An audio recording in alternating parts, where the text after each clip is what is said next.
Bom, eu queria chamar agora, um a um, os nossos debatedores. Primeiramente, o editor das Notícias da Rua Judaica, debatedor da Rádio Globo, colaborador da página de opinião de O Globo e mediador deste debate, o jornalista Osias Wurman.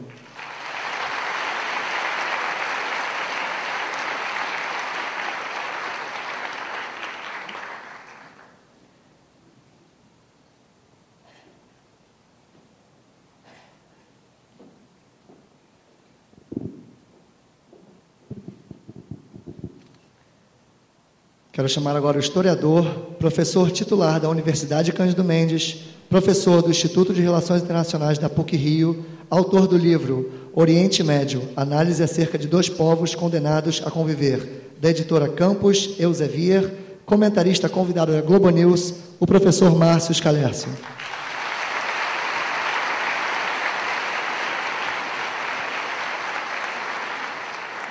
O comentarista da Rádio Jovem Pan, colunista do portal IG e debatedor do programa de TV Manhattan Connection, o jornalista Caio Blinder.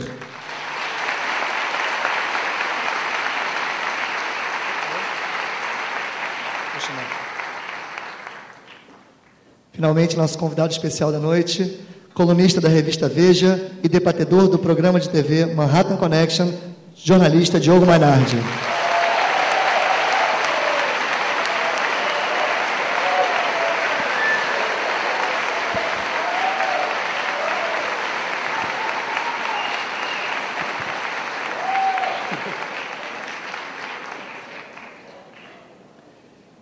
Antes de passar a palavra para o Osias, que vai explicar sobre como vai funcionar o debate, eu queria convidar os outros jovens que estão aqui a subir e sentar-se ao palco.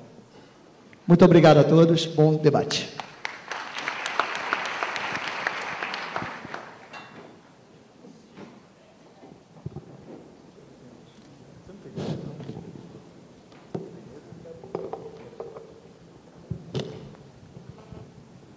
Boa noite.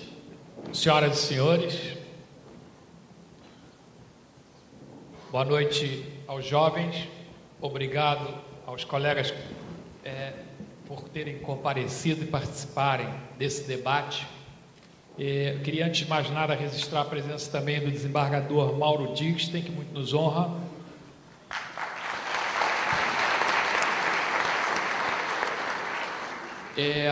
Quero dizer a vocês que esse debate transcorrerá de uma forma em que eu vou lançar alguns temas, os debatedores têm toda a liberdade de falar simultaneamente até.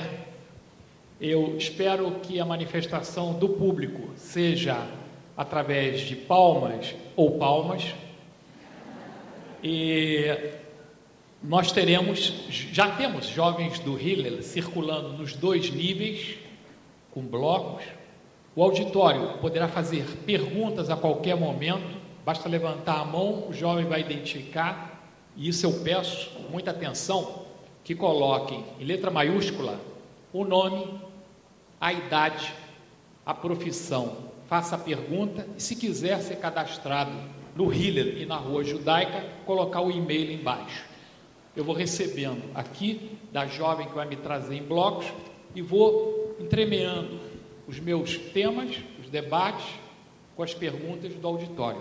Aquelas perguntas que não puderem ser respondidas nessa noite, serão respondidas por e-mail. A pergunta pode ser para o grupo todo, ou pode ser dirigida a um dos debatedores, e depois a gente entra no bate-boca.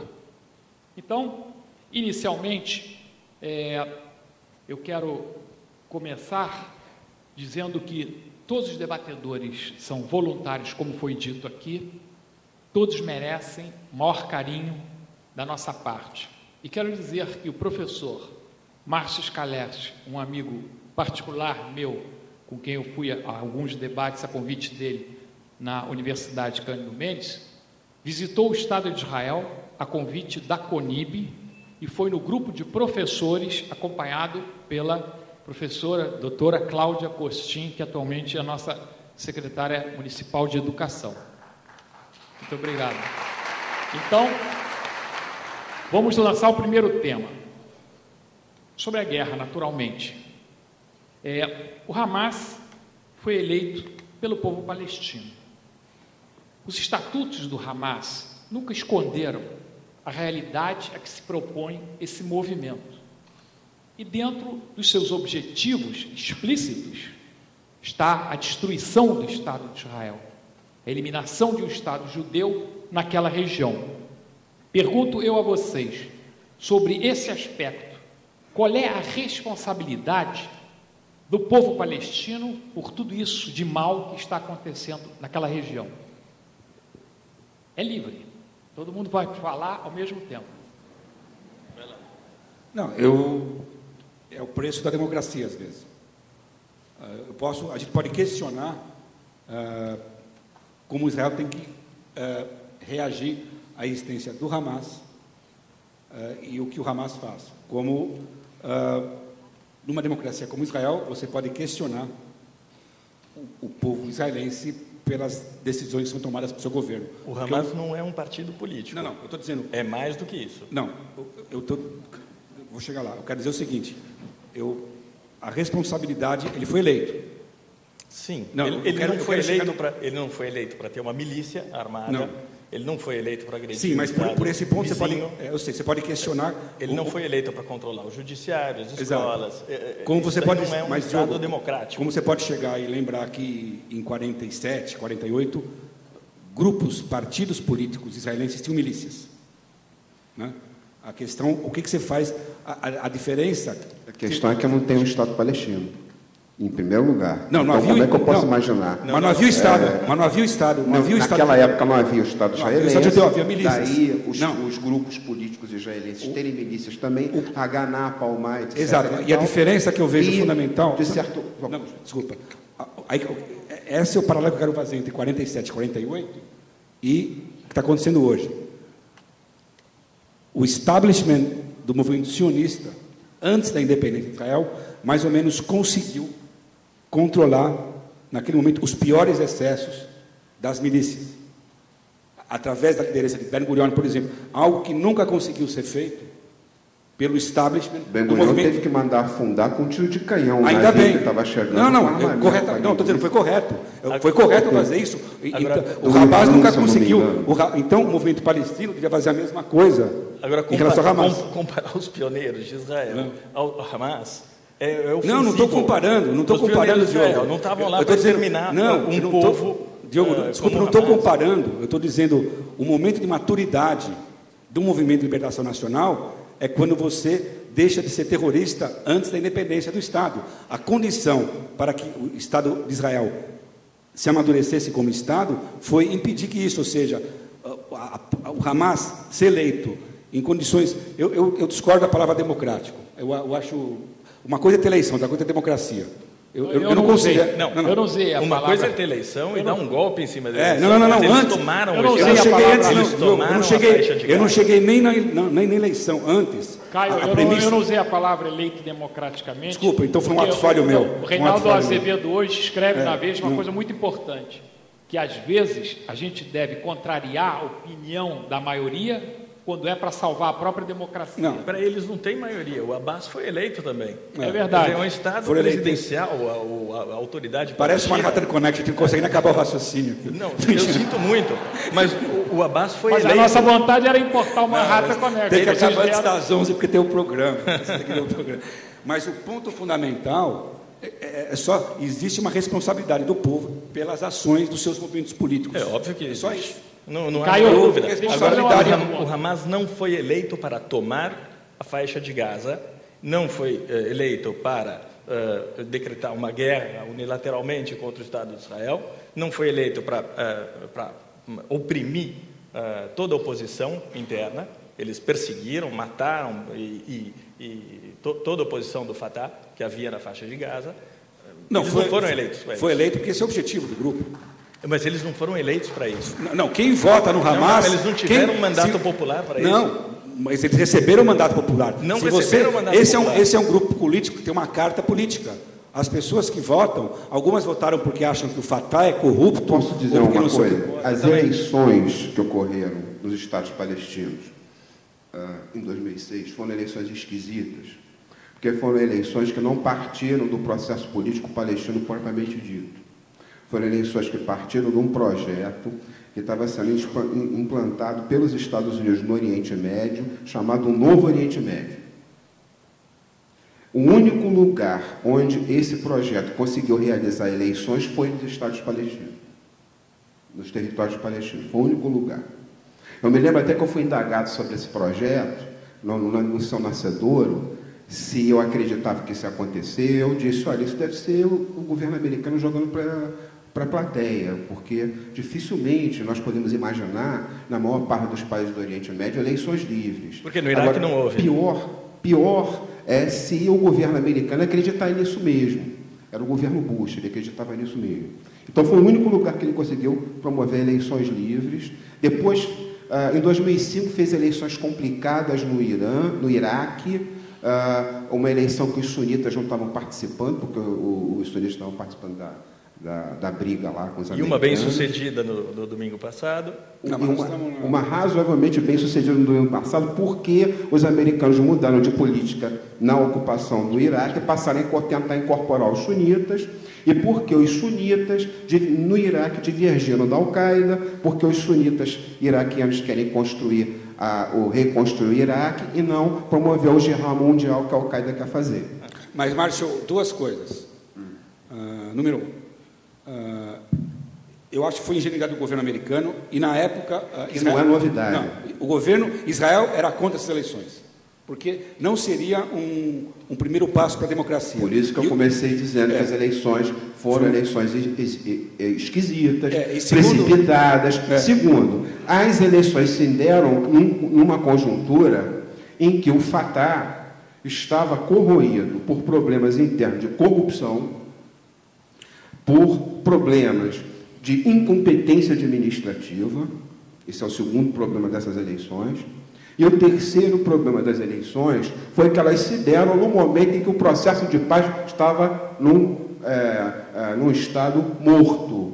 Mas aí, o ponto fundamental... Então, esses são os contextos que levaram à vitória eleitoral do Hamas. Então, eu acho que nós não podemos falar das coisas fora do seu contexto. Não, o contexto... O Hamas venceu as eleições nesse contexto. Mas eleições, então, Márcio... primeiro, o fato do povo palestino ter dado vitória eleitoral ao Hamas, e, inclusive no cômputo geral, o Hamas sozinho não teve mais voto do que os outros partidos somados e do que quem não votou no Hamas. Isso não quer dizer que todo o povo palestino seja simpatizante, militante, caudatário, tenha assinatura e compre figurinha do grupo Hamas. Isso não é verdade. Márcio, dá licença. Mas você dá muita importância, nós estamos dando muita importância a um episódio político que foi essa eleição. Número um, isso não deu... Eu acho que é importante. Não é importante. Sabe por quê? Porque o Hamas, em função, número um, de problemas de falta de credibilidade do Fatah, o Hamas ia tomar o poder de qualquer jeito, ou pelo voto na marra. Eles iam dar um golpe de Estado. Bom, aí você está fazendo um processo de futurologia. Não, você está dizendo o que vai acontecer. Eu não sei o que vai acontecer. Eu não sei se o Hamas, uma vez sendo vitorioso numa eleição patrocinada pelos Estados Unidos num momento errado, em que até o governo israelense considerava que aquele era um momento errado, eu não sei se essa vitória eleitoral, baseada numa política precipitada, não fortaleceu o Hamas de lá até hoje. Não, Márcio, essa é a questão. Márcio, porque o Fatah ele era incompetente o suficiente para se quebrar sozinho. Não, mas Márcio... E um outro processo político poderia ter se constituído entre os palestinos. O que é o Hamas? O Hamas não é só um partido político. O Hamas é uma organização multifária. O que é uma organização multifária? Uma organização multifária é uma organização que, ao mesmo tempo, partido político, mantém creche, mantém hospitais... Terrorista... Mantém milícia, quer dizer, faz uso da violência... E o que acontece então? O Hamas ele ganha força, ele ganha projeção numa área em que nenhum desses serviços funciona. Mas, Márcio, então nós devemos que fazer uso das categorias de acordo com os contextos que elas pertencem. Márcio, o Partido Nazista tinha creche também. O Partido Nazista oferecia creche. Tinha o movimento da mãe alemã. Não, eu sei, estou dizendo, o fato que tem um papel assistencialista não dá uma Eu não legitimidade. estou dizendo que o Hamas é bom porque tem um papel assistencialista. O ponto fundamental. fundamental. Eu estou dizendo como o que ele é. Deixa eu falar. E eu estou dizendo que numa região onde nenhum desses serviços funciona, ele acaba ganhando apoio, em parte por causa disso. E eu não estou dizendo que isso é bom. Não, e o fundamental, a eleição é secundária. O Hamas ele tem um projeto político de ser o representante do povo palestino e com uma plataforma política que, por enquanto, não inclui o reconhecimento de Israel. Ele ia tomar o poder, provavelmente, de qualquer... Isso que eu falei, não que veio depois, antes da eleição. Ele tinha maneiras de chegar ao poder por outros vias, porque ele é articulado, ele é organizado, tem milícias, tem militantes muito devotos da sua causa, como é o caso do Hezbollah no Líbano. Ou seja, é uma forma política de atuação muito perigosa. Esse é o ponto fundamental. Eu quero falar um negócio. Você não está me deixando falar. Parece eu o sou Lucas mais Mendes quieto aqui agora. Eu sou mais quieto. Eu quero saber de vocês o seguinte. Você tomou a palavra, você. Eu tomo mesmo. Olha aqui, ó. Quero saber de vocês o seguinte.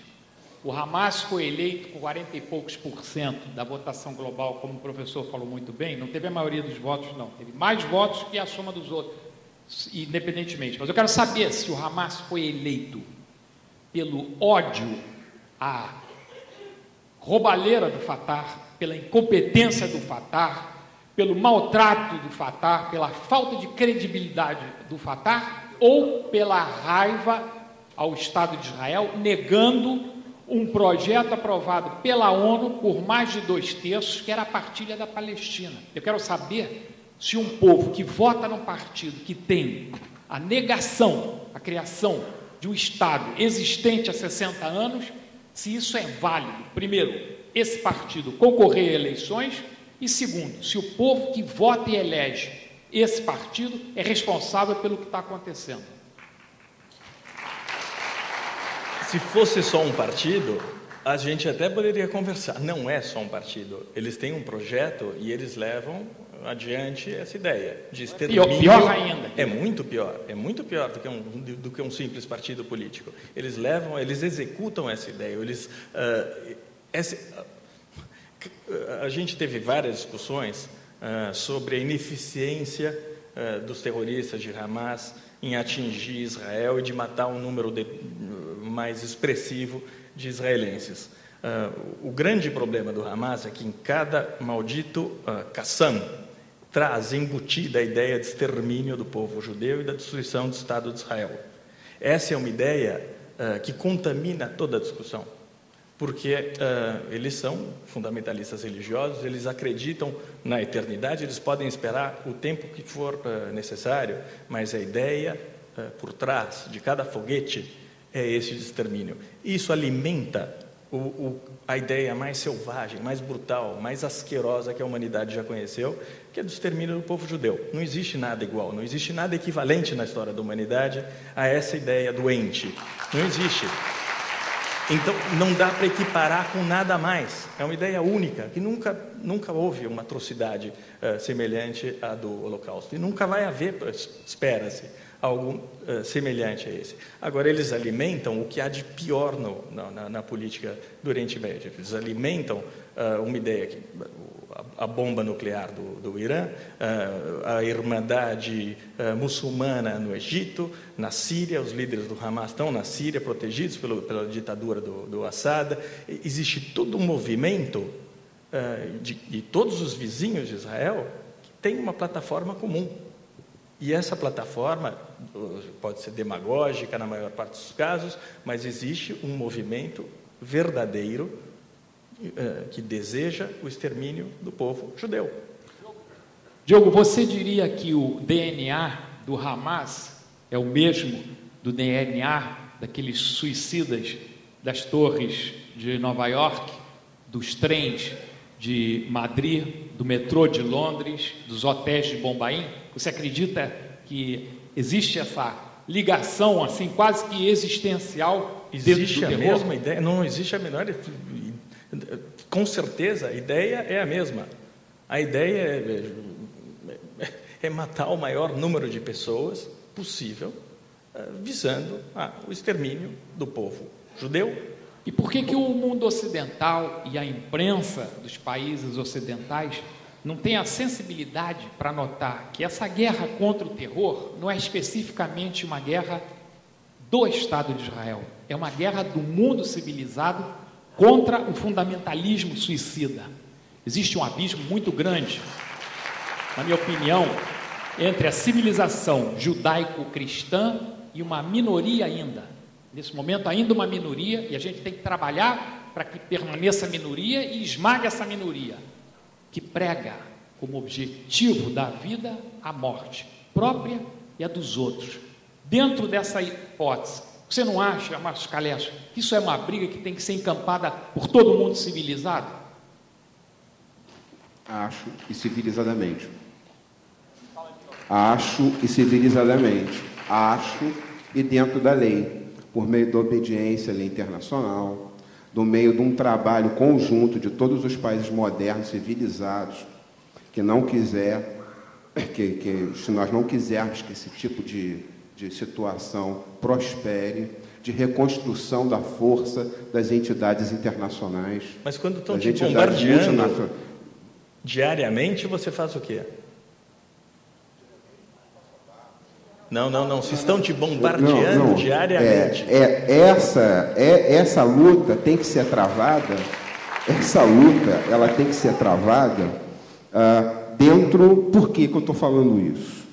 Eu estou falando isso pelo seguinte: eu não posso ser o espelho do meu adversário. Eu tenho, se exijo razoabilidade dos outros, eu tenho que ser razoável também. Isso é muito importante, porque eu defendo um modo de vida, uma maneira de ver o mundo e uma civilização. Então, eu não posso agir e nem posso me comportar como aquele que eu considero errado ou discordo. Então, diante do nazismo, você faz o quê? Não, você diante fica do em casa? diante do nazismo... Você faz o quê? Você combate uma guerra. Diante do nazismo, eu faço a guerra. Mas acontece que esse evento que aconteceu em Gaza agora, dificilmente pode ser classificado como uma guerra, dependendo daquilo que a gente achar que é uma guerra. O que é uma guerra? Uma guerra, a partir do sistema internacional contemporâneo, ela se dá formalmente, quando é travada, entre dois estados, com as forças militares desses dois estados. O que houve, então, em Gaza foi um ataque das Forças Armadas israelenses ao território de Gaza, em virtude do fato, de acordo com o argumento do governo israelense, de haver ataques com foguetes contra o seu território. Mas, do outro lado, não tem um Estado organizado, não tem poderes constituídos. Se chama guerra ou terrorismo, isso? A gente aprendeu alguma coisa a respeito disso? O conflito do Oriente Médio, é o conflito mais duradouro desde o pós-Segunda Guerra Mundial. Nenhum deles tem durado tanto quanto o conflito do Oriente Médio. Isso prova apenas que é muito complicado. Ele é muito complicado, exatamente. Mas ele é complicado. Daí eu não poder ficar, tentar Isso prova apenas que quando do outro lado existe a ideia de extermínio do outro povo e destruição de um outro Estado, você não pode ter paz. Eu tenho que fazê-lo por meio da complexidade dele. Professor, eu queria fazer uma pergunta só para e finalmente, nós aqui temos pontos de vista, no fundamental, muito parecidos.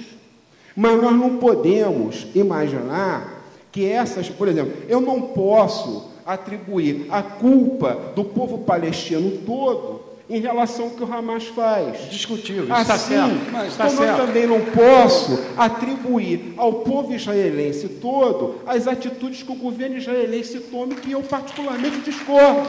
Então deixa eu te fazer uma pergunta. O que eu tenho que garantir como brasileiro, botafoguense... A gente está criminalizando o Hamas, não está criminalizando todos os palestinos. Não estou criminalizando ninguém. Eles estão aterrorizando. O Hamas está aterrorizando os palestinos. Mas aí foi... O Hamas não dá nenhuma possibilidade dos palestinos de ter um Estado. Eles estão impedindo os Calef, eu palestinos. quero Não, saber. mas ajuda muito os Hamas palestinos impede. não terem Estado. Vocês, Mas não são só eles, não. eliminando Não, o peraí. Hamas, você permite aos Não, palestinos espera aí, ter um Estado. Diogo, se você não pode tratar desse ponto, você está sendo muito condescendente com o povo palestino. O palestino tem responsabilidade pela escolha dos seus líderes políticos. Não estou discutindo eleição. O Hamas é um movimento legítimo de um setor da população palestina. Ele representa um ponto de vista encampado por muita gente. Então você não pode tratar os palestinos como crianças. Eles querem essa posição. Uma Tem que ser parcela. reprimido. Não, quem vai ser? O povo palestino. O Então, povo palestino que protege o Hamas. O erro começou, eu acho que é culpa dos Zias. Sempre vai ser culpa minha. A culpa é sempre dele. A né? culpa dos Zias pelo seguinte. Até porque eu vim de paletó e Isso vocês não é vieram uma. Isso não. desconfortáveis. A questão de uma. A tua pergunta te embutir a questão de um choque de civilizações. Então, a partir daí, você pode entrar numa questão: o que explica o surgimento de um grupo como o Hamas, que é egresso do fundamentalismo islâmico, ligado a grupos semelhantes, um grupo palestino no Egito, né? E em outras partes do Oriente Médio. Ou seja, existe alguma. Por quê? Então, essa é uma pergunta. E em Não, você vai deixar acabar, você vai Minnesota, deixar em acabar. Minnesota, porque esse problema do rigorismo religioso não é só islâmico, Não, não. você vai esperar eu falar. Por quê? Porque o que explica um conflito tão antigo de 60 anos, que o movimento palestino precisa recorrer a métodos de luta tão radicais, tão extremistas e tão violentos. Ou seja, não é o único povo sendo vitimizado. Você tem conflitos em todas as partes do mundo e as pessoas não prestam atenção. Na semana passada, o exército de Sri Lanka, que poucas pessoas sabem o que é Sri Lanka, está combatendo grupos guerrilheiros tamis no país. Mesma coisa, os tamis usam escudos humanos, o exército foi obrigado a realizar ataques, inclusive acertou o hospital. Na semana passada, morreram 450 pessoas no Sri Lanka. Então, o que me preocupa é esse olho desproporcional, não ao que Israel faz em Gaza, mas o fato que, quando o Estado de Israel e o governo, que eu acho legítimo combater o terrorismo do Hamas, eu questiono se o que Israel fez vai surtir efeito ou não. Eu acho que é inconclusivo, mas o que Israel fez, nesse ponto, é uma coisa, você falou de atacar, não atacar, mas simplesmente Israel fez o que qualquer país faria. Qualquer país faria isso. É uma coisa. Eu não discuto. A coisa que mais me chocou nos últimos meses. E pode não surtir efeito porque não levaram as últimas consequências, na verdade. Não porque a fizeram questão a coisa que demais. mais me choca, uma das coisas que mais me choca nesse debate é quando você fala, não, mas morreram 1.300 palestinos, só morreram 13 israelenses. Então parece que tem uma tabela. Quantos judeus precisam morrer para haver uma simetria no conflito? Então, você não pode medir a discussão nesses termos, sabe? Eu posso discutir se taticamente o que Israel fez é correto ou não, mas em termos morais é correto. Em termos morais, a única equação que existe é o Hamas quer exterminar os judeus não querem exterminar a população palestina. Essa é a diferença moral. A única questão moral que existe é essa. A questão política é outra. A questão política, eu estava comentando com o Diogo antes do programa, um dos motivos que o Hamas está aí é devido a erros políticos de Israel. Israel, em parte, permitiu o crescimento do Hamas nos anos 80. Porque achou que o Hamas ia servir de contrapeso ao Fatah. Então, óbvio que Israel tem um pouco de responsabilidade pelo monstrinho. Caio, a gente está focalizando muito toda a desgraça palestina em função do Hamas. A nossa desgraça é muito grande. A gente está esquecendo que o Hamas foi criado em 1987. Eu vou me referir agora ao começo, ao Gênesis. Em 47, a partilha da Palestina, determinado a criação de 2 estados, a comunidade judaica mundial deu os braços e criou a maior democracia, talvez a única no Oriente Médio, uma das 10 maiores potências tecnológicas e científicas do mundo, isso há 60 anos. Não foi o Hamas que proibiu a criação do Estado palestino há 60 anos. O Hamas começa em 87. Eu pergunto aos colegas, o que emperrou até hoje o nascimento de um Estado palestino previsto e desejado por todo o povo de Israel? 2 estados para 2 povos. Não há condições políticas no momento para um Estado palestino viável. No momento não, 60 anos. 60. não existe, antes, Israel é um pária no Oriente Médio. O mundo árabe islâmico não aceita a existência do Estado de Israel. Essa é a gênese do problema, desde 48. Agora, essa parte bonita. A nossa parte, eu acho que não existiu, raras vezes existiu um empenho de Israel para aceitar a necessidade de um Estado palestino viável. Não existe também. Agora, aí começa a discussão do ovo da galinha, o que vem antes. Eu sou parcial. Eu acho que o problema começa pela incapacidade árabe-islâmica, eu acho que é um pouco perigoso usar o termo islâmico, mas de aceitar, de tratar Israel como um bicho intruso naquela região.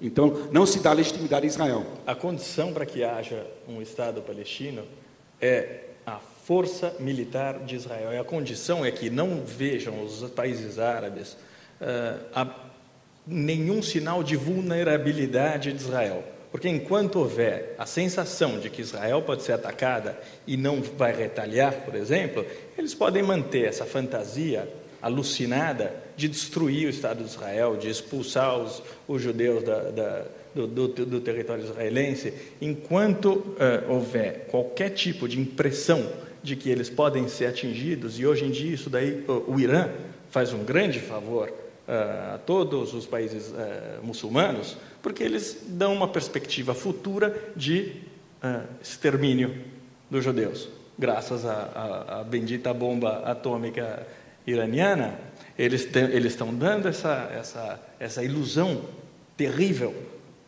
de que os judeus podem ser exterminados. Enquanto houver essa ilusão, Diogo, só uma não coisa há aqui, possibilidade de...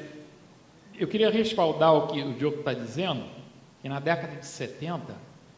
chegaram para o então primeiro-ministro de Israel, Davi Ben-Gurion, e perguntaram a ele quando seria a última guerra entre árabes e israelenses, ou palestinos e israelenses, árabes e israelenses. Ele disse, a última guerra será aquela que a gente perder, porque aí não vai mais existir nem Israel, nem o povo judeu.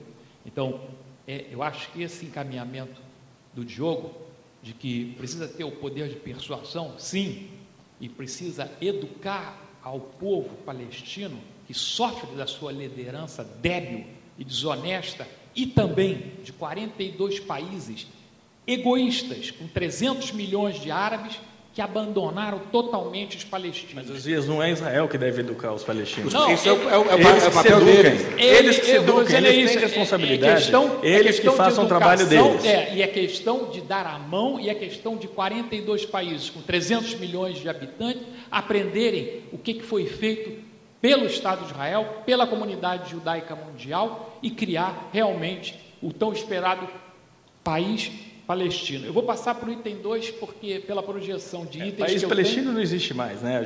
Essa ideia de 2 estados e 2 povos já era. Você acha isso? Thomas Friedman está falando em 2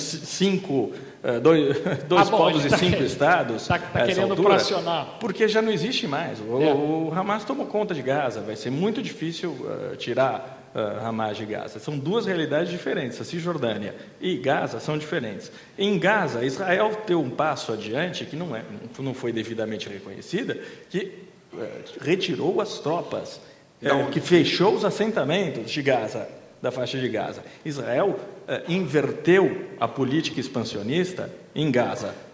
Não, mas aí, Diogo, pela primeira vez. Mas Israel, mas Israel ela reverteu a política expansionista em Gaza, mas não reverteu na Cisjordânia, e mais do que isso, ampliou o número de assentamentos na Cisjordânia. Então, mas em termos táticos, Israel tem responsabilidade porque fragiliza a posição. O que Israel fez, Israel contribuiu para tornar inviável esses 2 estados. Então, Israel, em parte, é pai da matéria. É a região com o maior número de lugares santos por metro quadrado do planeta. Ela tem esse inconveniente. As populações que ali vivem têm um discurso quase que de milenar, de eternidade. O Oriente Médio é uma região onde a história não ajuda, a história atrapalha. Amigos, eu sou profissional de história, às vezes a história atrapalha. Eu me lembro tanto do passado que eu fico com uma dificuldade absurda de construir o presente e o futuro. Então, como é que nós mudamos? Então, como é que nós mudamos essa situação? Não é repetindo o tempo todo, eu odeio o meu inimigo. É tentando, em algum momento, especialmente se eu estou a partir de uma situação de força, restaurar a política. Mas eu acho que você está levando bomba, está levando míssil, e você restaura a política com um grupo terrorista que quer te exterminar. Restaurar a política com outro povo que é meu vizinho. Restaurar a política com outro povo que é meu vizinho. Mas, Márcio, você não restaura a política do teu vizinho. O teu vizinho faz a política dele, você faz a tua. Em 1967, com a vitória na Guerra dos 6 Dias e com a anexação dos territórios palestinos, Gaza e Cisjordânia e Jerusalém Oriental, Israel tomou a custódia de 1.200.000 árabes que não desejavam acolher como cidadãos e que também não queriam ser acolhidos como cidadãos de Israel. Esse problema de 67 se mantém até hoje e não há pombos inocentes nele. Ele é constituído por um conjunto de ações que as partes tomaram, inclusive os governos árabes, e o produziram.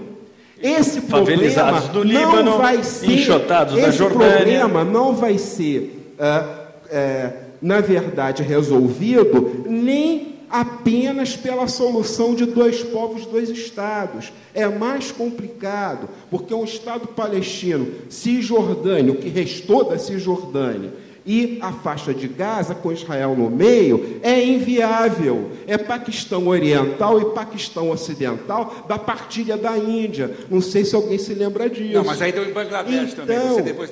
Exato, deu Bangladesh, que é uma maravilha, é uma vieira solta, uma beleza. É a Gaza. Estou doido para me mudar para Bangladesh.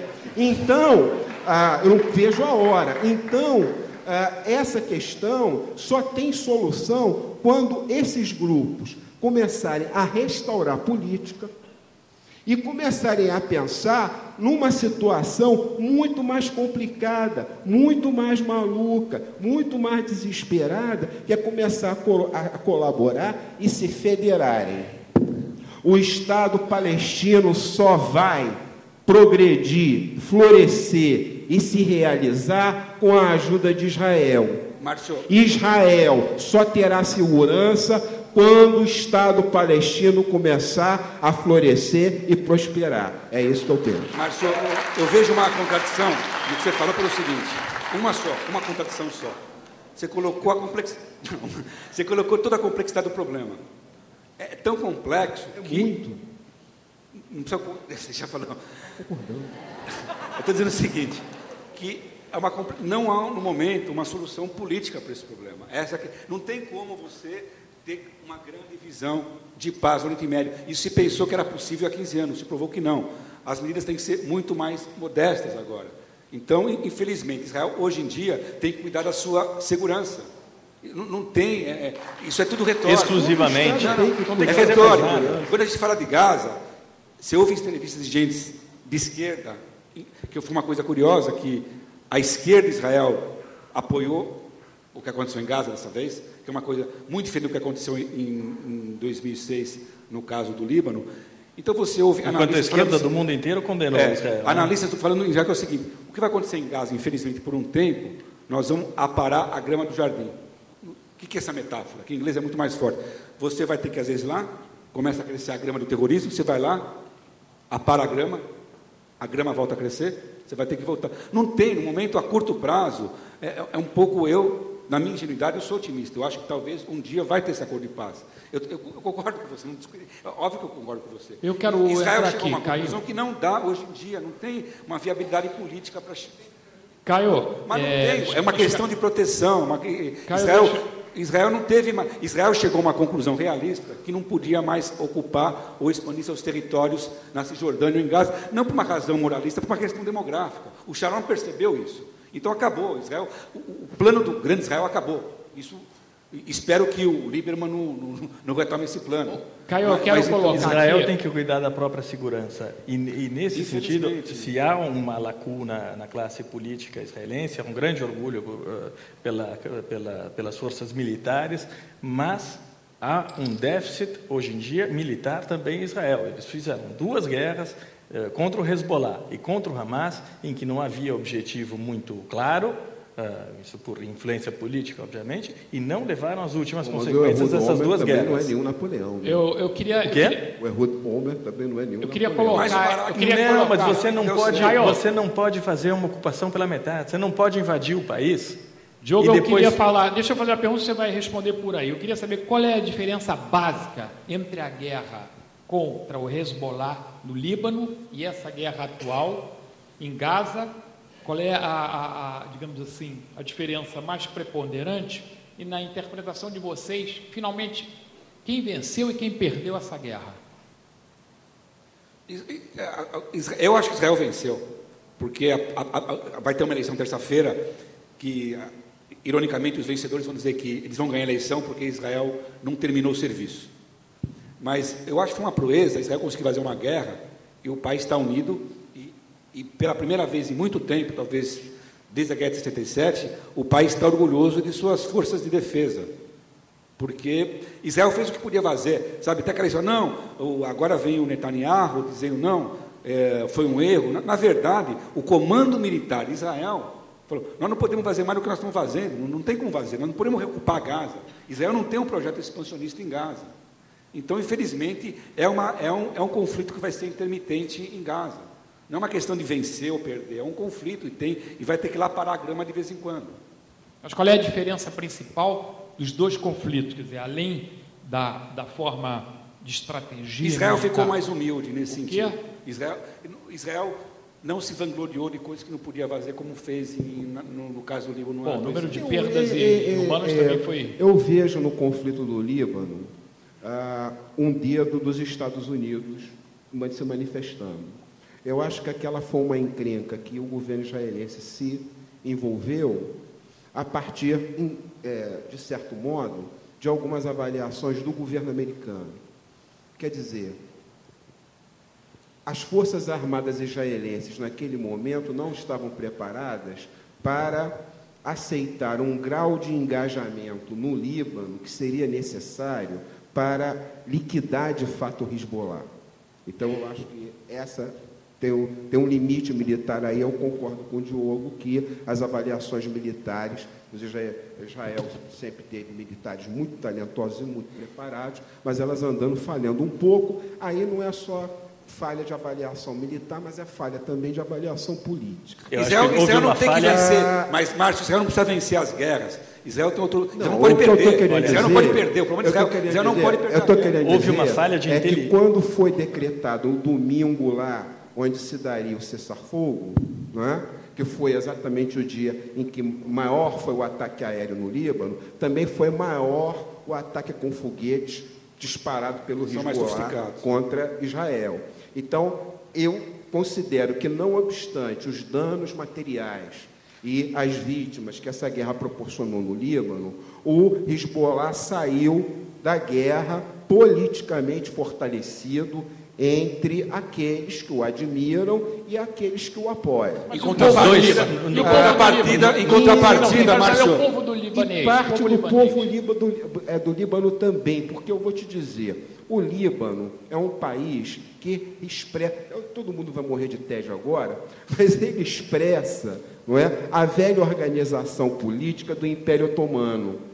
O Império Otomano é o Império Turco que controlava toda aquela área. O sultão, ele não reconhecia nacionalidades, ele só reconhecia comunidades religiosas. Então, o Líbano ainda mantém essa estrutura, o Iraque, de certo modo, também. Então, o que acontece? De todos os grupos religiosos no Líbano, o único que não tinha uma representação mais forte eram os xiitas do sul. Com o Hezbollah, e eles são, sozinho, o grupo religioso majoritário do Líbano. Então, para esses xiitas libaneses do sul, que entendem o Hezbollah como sua representação, o Hezbollah saiu fortalecido. Entende? Olha, sobre as duas guerras... Então, às vezes, a solução militar é um tiro que sai pela culatra. É isso que eu estou querendo dizer. Agora, em contrapartida, o Hezbollah não se meteu e não abriu um segundo fronte dessa vez. Porque o Hezbollah, de todos os grupos radicais do Oriente Médio, eu reputo como aquele mais bem organizado e militarmente mais poderoso dos grupos radicais. Graças ao Irã e à Síria também, né? Onde que o papel muito mais íntimo... E ao Líbano, que sempre foi um país árabe de ponta. Né? O Líbano sempre foi um país árabe de ponta, um país importante. Enquanto o governo era um revezamento entre muçulmanos e cristãos. Depois que mataram o Gemayel e ele não baseado posse, numa, aí virou a bagunça baseado, que é hoje. Mas aí todo mundo ajudou na bagunça, prazo, né, Osias? Não, a curto prazo o Hezbollah vai tomar conta totalmente. Você está dizendo que houve uma evolução, eles saíram de um grupo clandestino, hoje já são partido e amanhã vão ser governo, infelizmente. Eu queria ouvir o Diogo, que ele está querendo falar sobre a comparação das duas guerras. Fala, Diogo. Nos dois casos, houve a minha impressão é que houve uma falha de inteligência em Israel. É muito mais importante matar os líderes do Hamas e matar os líderes do Hezbollah do que atingir uma rampa de foguetes. Eu acho que cada líder do Hamas assassinado vale mais do que 100 rampas de foguete, porque ali existe uma determinação e uma liderança que precisa ser coibida, ela precisa ser punida. Mas, Diogo, Israel tem feito isso com uma certa assiduidade, né? Tem que fazer direito, tem que fazer... Ali eles mataram 3 líderes. Não agora. Nos últimos anos, estou dizendo, não é uma... Como solução militar, não se revelou... Sabe, você tem novos recrutas, novas massas que estão... Sabe, a mesma coisa da Al-Qaeda. Você pode matar o Osama Bin Laden. É bom que matem. É bom que matem. Eu gostaria muito que matassem. Não tem nada contra. Começa matando Osama, depois a gente fala do resto. Começa matando os líderes do Hamas, depois a gente fala do resto. Mas Israel usou essa tática. É uma tática constante de Israel nos últimos anos de você alvejar os líderes. É uma tática que funciona, exatamente. É uma tática que funciona e, nesse caso, não está funcionando tanto porque não estão matando o suficiente. Porque eles vão para Damasco. Aí eles ficam em Damasco, você vai ter que bombardear Damasco. Não vai ser a primeira vez que Israel vai bombardear a Síria. Licença aqui. A pergunta é do jovem Daniel Erzenhout, de 29 anos. Pergunta do auditório. Jovem, 29? Jovem, 29 anos. Ah, Caio, que isso? A Europa passou por séculos de guerras e hoje vive em paz e integrada. O que os senhores podem dizer sobre o conflito árabe-israelense e palestino-israelense? Será que teremos que esperar tanto tempo por uma paz estável? Essa aqui é a minha luz no fim do túnel. A minha luz no fim do túnel não é o trem vendo. A minha luz no fundo do túnel é o acordo da Semana Santa entre católicos e protestantes na Irlanda, que até agora tem sido bem sucedido em pacificar a região. Então, é o que eu estava conversando aqui com os amigos antes da gente entrar. Eu sempre acho que em algum momento, especialmente nas sociedades civilizadas, a política vai prevalecer. Alguém consegue imaginar algum lugar mais complicado antes do século XX do que a Europa? Mas aí, Márcio, houve uma definição, não houve um acordo político na Europa de integração, houve 2 guerras mundiais, um lado venceu... Não, mas foi pior. Não, um lado venceu, o outro lado perdeu. A partir de uma definição militar, foi possível se criar um novo mapa com a tutela de um país muito poderoso que podia fazer isso na Europa. Infelizmente, foi isso que aconteceu na Europa. Não foi um acordo político. O acordo político foi posterior às guerras. Eu não penso muito adiante, não, mas pensando aqui mais pertinho, a primeira condição é o reconhecimento do Estado de Israel por parte de todo o mundo islâmico. Primeira coisa. Esse é o primeiro passo para a paz. Antes disso, não tem conversa. Segunda pergunta da senhora Apreciada Weissman, não colocou a idade, não sei porquê, eu não revelaria, mas ela é produtora musical. Para o Diogo e o Caio, sobre a mídia no conflito. No Manhattan Connection, o Lucas Mendes externou seu antissemitismo de maneira veemente, inclusive incitando a violência dizendo que deveriam ser jogadas bombas de alcance, isto é ético, isso é ético? Qual a credibilidade do condutor do programa depois de ter dito isso, essas palavras? Isso que chama saia justa, né? Outro programa aí. Olha, responde. Você pode pedir ajuda aos universitários. O Lucas faz um contraponto no programa. Ele fez um contraponto nesse caso. Ele sabe que a nossa posição é muito coincidente. A gente tinha um lobby israelense muito forte ali no programa. Ele está muito realista para estar representando o papel. Ele fez um contraponto e as opiniões, as argumentações dele, que são alopradas, não tem a menor dúvida disso, refletem as opiniões de grande parte da opinião pública brasileira e mundial, infelizmente. Ele não é um caso isolado. Agora, o que me preocupa é o seguinte... Bem, vou me definir antes de tudo. Eu sou jornalista, paulista, judeu e sionista. Se a gente considera o Lucas Mendes antissemita, imagine então os verdadeiros antissemitas. Nós estamos ferrados, porque... Sabe, você pode falar dele melhor do que ninguém, você conhece ele intimamente, mas o que ele transmite para o povo brasileiro, da mesma forma como aquela senhora olha, para nós idosa, para nós foi ótimo, porque as argumentações que dele... diz que o judeu não pode permanecer lá numa oração porque ele não tem fé. E para quem não conhece Naná, Nené, o nome dela, é racista, é antissemita e tem que ser processada. O que houve ali... Eu não sou obrigado a conhecer ela pessoalmente. A mim me interessa que ela está falando para 40 milhões de brasileiros de classe média para baixo. Zias, eu como sou um mestre que fazer piada sem graça no programa, eu acho que o Lucas fez uma piada sem graça. Foi muito infeliz no negócio da catapulta. Foi uma piada sem graça. E que isso criou muita... Estúpida. E criou muito... Eu sou mais mineiro do que o Diogo. Então foi isso, foi um momento infeliz de humor, sabe? Isso... Vamos lá. Mas a questão real, esse debate é decorrência de um debate anterior que nós fizemos, que se originou de uma coluna minha a respeito da correspondência antissemita que o Caio recebia. Naquele momento, a gente percebia que estava para explodir um antissemitismo. A gente não sabia como, nem onde, mas estava para explodir alguma coisa. E explodiu agora. Quer dizer, há uma nova onda de antissemitismo no mundo inteiro. Camuflada de antisionismo, né? Ela vem como antisionismo. Ela é camuflada, pois é. Não, mas não é mais. Isso que é o grave, que você acabou o pudor. A gente estava falando sobre isso. Você acabou o pudor sobre isso agora. É desavergonhado. Hoje se fala, absolutamente hoje não se fala mais, não é Israel o problema é o judeu. O judeu é o Meidorf, o judeu é o, sabe, o judeu. Antigamente os israelenses criaram um escudo a qualquer crítica a Israel, dizendo, não, nós somos perseguidos. Agora é o contrário o problema. Realmente existe uma perseguição aos judeus, usando como pretexto o Estado de Israel. Eu quero citar aqui, por curiosidade, porque... é um fenômeno crescente, extremamente preocupante, porque tem um novo registro. O Scalércio acha que não é ligado à esquerda.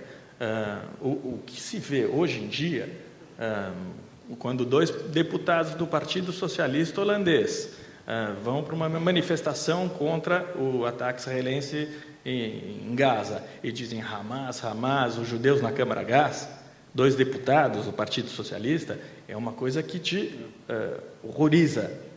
Não é só a palhaçada do Chaves. Isso aí é um absurdo, você tem toda a razão. Mas essa notícia tem que ser qualificada. A qualificação é a seguinte: a esquerda na Itália, na França, na Grã-Bretanha, na Alemanha... Na época da guerra do Iraque, eu era contra a guerra do Iraque. Né? E houve uma manifestação aqui na Zona Sul do Rio pela paz. A manifestação foi ali perto de Copacabana, eu moro ali no Leme, né? Aí eu fui dar uma passada lá para dar uma olhada. Se bem que manifestação na praia é sempre uma coisa meio complicada. Quando eu estou lá olhando a manifestação, eu comecei a perceber que a manifestação começou a se converter numa manifestação pela paz, numa manifestação pelo apoio ao governo do Saddam Hussein. Você está entendendo? Então, eu, obviamente, né, pulei para a areia e virei carioca de novo, banhista. Quer dizer, porque eu não vou ser pilhado numa manifestação, eu posso ser pilhado numa manifestação pela paz, não numa manifestação em favor do governo Saddam Hussein, porque eu não sou a favor de governos ditatoriais. Então, é por isso que essas Não, como aconteceu em Paris um tempo atrás, quando militantes da esquerda... Não estou duvidando do que você disse de maneira nenhuma, eu estou dizendo como as circunstâncias podem ser como diferentes. Em Paris, uma não são circunstâncias. Você está falando, tem 1000 pessoas aqui, eu tenho certeza que todas elas estão sentindo uma onda de antissemitismo aflorando, muito preocupante. Eu tenho certeza que todos eles sentem que há uma atmosfera muito negativa. Mas, Márcio, sabe o que é? Eu não estou com ciúmes quando você chamou a gente aqui no auditório, o Bruno, que o Diogo foi mais aplaudido do que eu ou você. Não tô com... Mas o que existe de curioso... Não. Eu acho o Diogo é meu amigo, é um ótimo jornalista. Agora, é triste que ele tenha se tornado um herói da resistência só porque ele não é um jornalista antissemita. Então, é um negócio meio maluco que está acontecendo no Brasil. Então, simplesmente que um jornalista coloca as opiniões dele e se tornar uma raridade no meio político ideológico brasileiro, ele vira um herói. Ele devia ser uma pessoa normal. O que ele fala, na verdade, de certa maneira, é banal. É lógico que é. Então, mas o Diogo é herói, triste de nós, como herói. Ele é o único. Caio, hoje...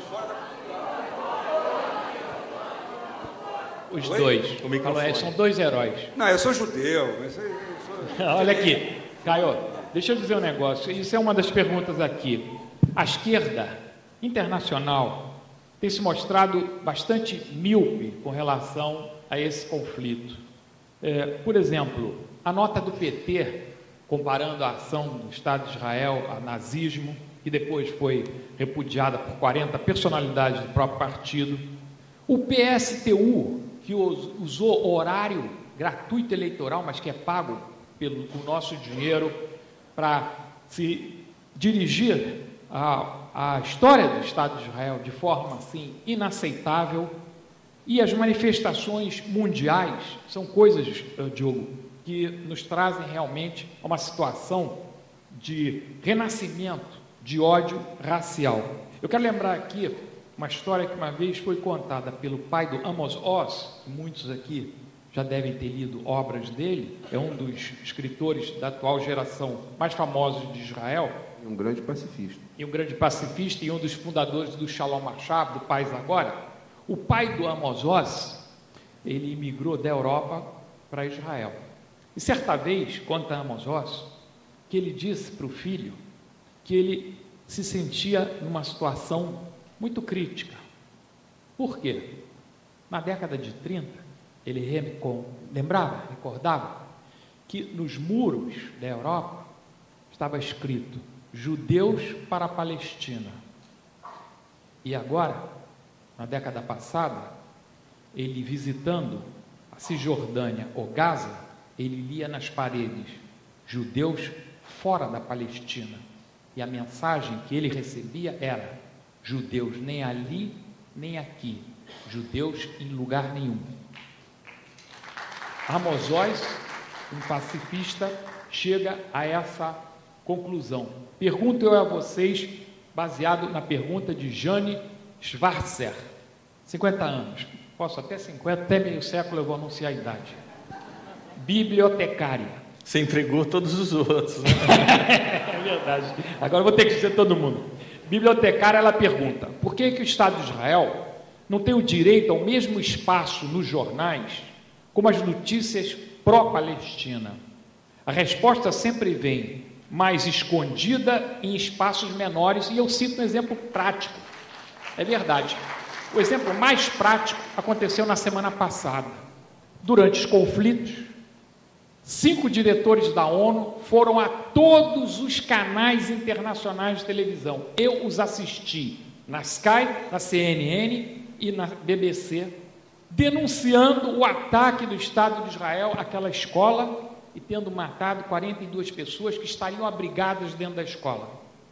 Há 2 dias, testemunhas oculares, diretores da ONU vieram pedir perdão.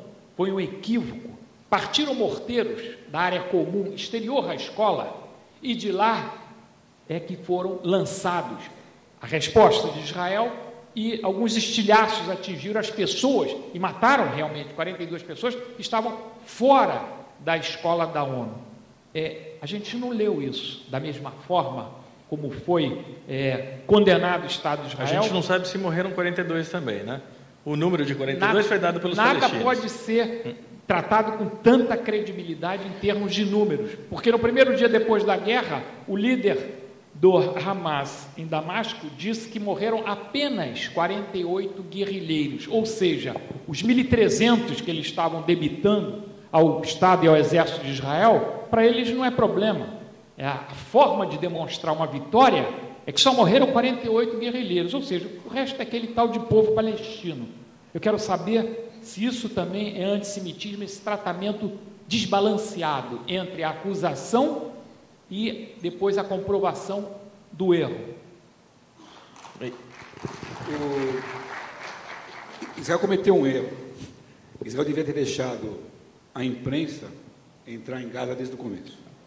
Porque aquelas imagens que a gente viu durante dias e dias eram da TV do Hamas e da Al Jazeera. Israel deveria aprender com os Estados Unidos, que mandaram os jornalistas infiltrados nos tanques, com as patrulhas. Tem que aprender os americanos fizeram direitinho no Iraque. Mandaram todos os jornalistas junto com as tropas.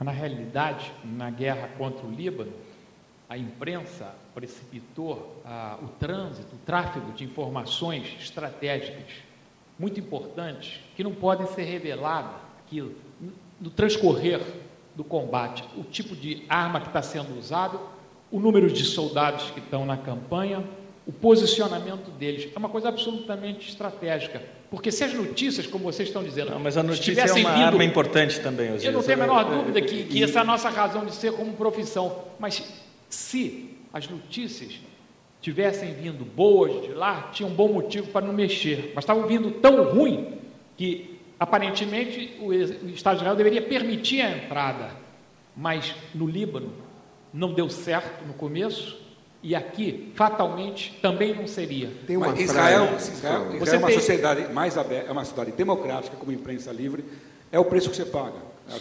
E a força, a vantagem de Israel sobre todos os outros países, é a liberdade de imprensa também. Tem uma frase que eu não lembro quem disse, certamente, que fala que uma das primeiras vítimas, quando uma guerra estoura, é a verdade. Né?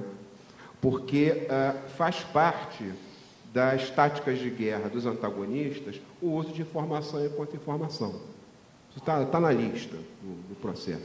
Especialmente numa sociedade como a nossa, cujos sistemas de informação são globalizados, e o processo de informação e contra-informação é planetário, né? E você tem uma informação praticamente imediata. Então, tem vantagem que, muitas vezes, e eu acho que todos os lados se irritam com isso, né? Tem vantagem então quem mente primeiro. Mas no caso, o que nós estamos discutindo um episódio específico, o Diogo, acho que foi você que falou no programa há um mês, que eu concordo, que falou, desde o começo, Israel já tinha perdido a guerra da mídia. Não tinha, mesmo que a gente tivesse, não ia ganhar de nenhum jeito. Porque hoje em dia não dá, sabe? Tinha que ganhar a guerra. Não, tinha que ganhar a guerra. Não ia ganhar a guerra, é da mídia que se hoje dane. Hoje em dia, infelizmente, nós somos o Davi. Nós somos o Davi na guerra da informação, não tem... Sabe, existe uma coisa avassaladora que já misturou anti-Israel, entrou com o antissemitismo, sabe, uma agenda da esquerda internacional. Antissemita muito forte, porque associa a imagem de oprimidos dos palestinos. Essa imagem se consolidou na primeira intifada, quando os menininhos atiravam pedra contra tanque, e essa imagem ficou na cabeça, inclusive, da imprensa. Não é gente muito elaborada, Israel muito inteligente, jornalista é meio tapado. As imagens ficaram na cabeça das pessoas. Um garotinho atirando uma pedra. E Israel é visto hoje como um títere dos interesses americanos, que é não é. Israel decide por si suas coisas, a ponto que Israel foi contra as eleições em Gaza, achando que era uma burrada, não tinha porque ter aquela eleição, foi mais uma besteira estratégica do Bush? Israel não recebeu solidariedade nem quando os homens bomba explodiam boate, mercado, ônibus escolar, nem ali. Danceteria. Exatamente. Eu quero... Então, Israel tem que cuidar da própria segurança, tem que cuidar do próprio país. O resto que se dane, tem que fazer um bunker lá. O muro é a melhor ideia que Israel teve nos últimos anos. Bunker, a tática do bunker. Israel cometeu alguns erros nessa guerra, não foi até o fim. Deixou os informantes do Al-Fatah nas mãos dos carrascos do Hamas, e depois que eles foram embora, mataram todos eles, perdeu um monte de informantes. Quero ver conseguir outros informantes 184, agora em Gaza. 184. Pois é, quero ver conseguir outros para a próxima guerra. O jogo não tinha o fim era reocupar Gaza. O fim era reocupar Gaza. Até o momento em que alguma força internacional... Não, ali você não pode voltar atrás. Não, mas até o momento em que você falou internacional... Seria um erro militar. Você não vai reocupar Gaza. Você não tem clima político para isso. Você não pode falar, Diogo, dane-se o mundo. Não pode falar dane-se o mundo. Israel não pode ser isolado do mundo, Diogo. Não pode. Israel tem que se defender. Caio, se defender. Israel, mas já estava lá dentro. Israel não pode falar dane-se o mundo. O ONU já tinha sido...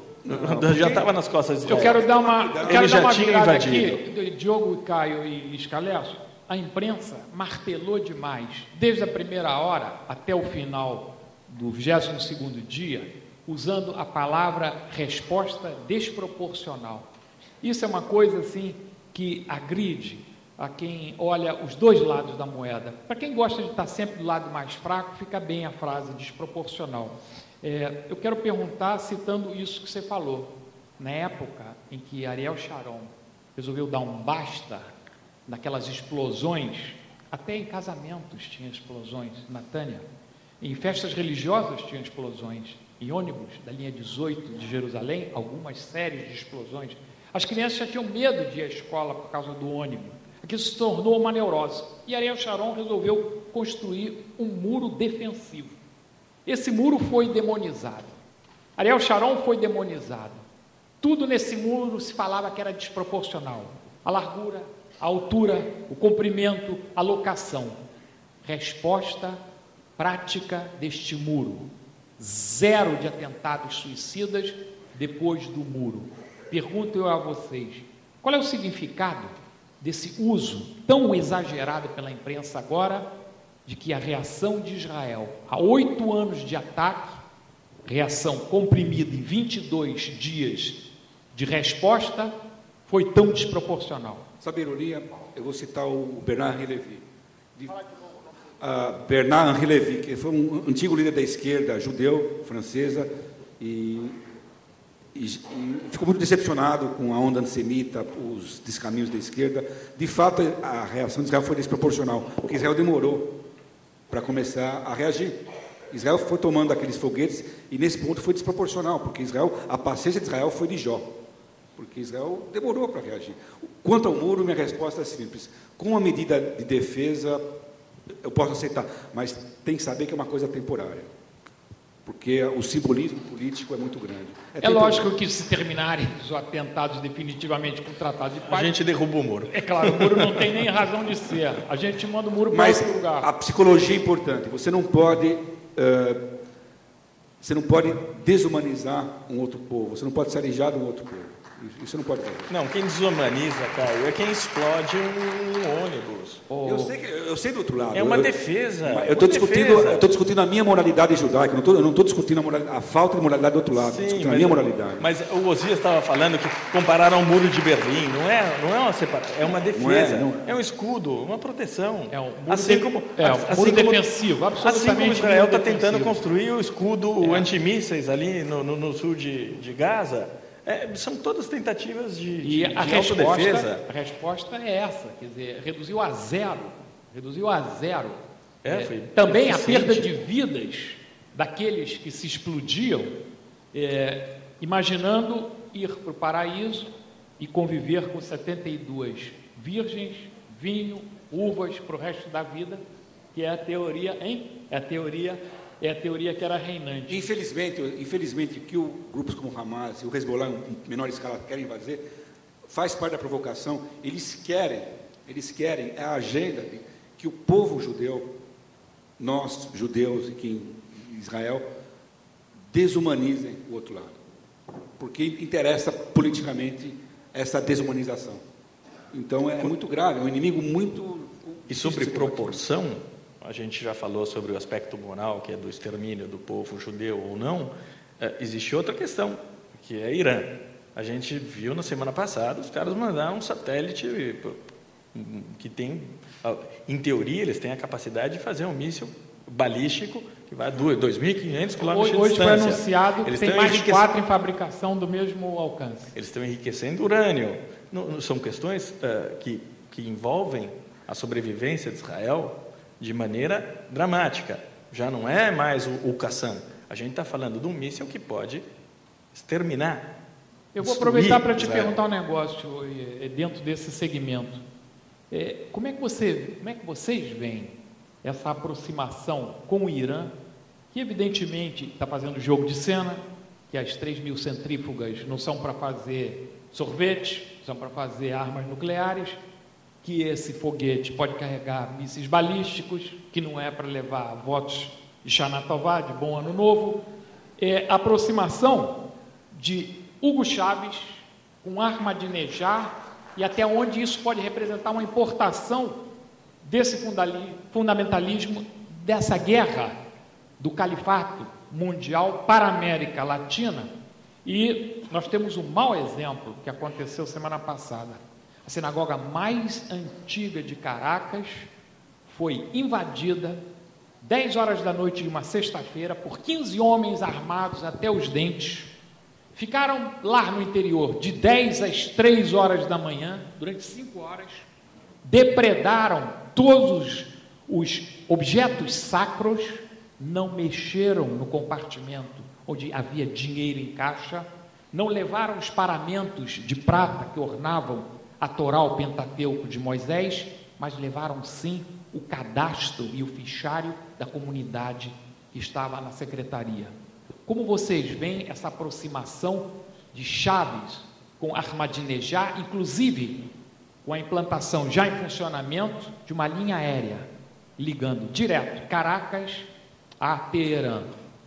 Eu fico mais preocupado com Ahmadinejad e Putin, honestamente, do que com Chávez. Essa é uma aproximação perigosa.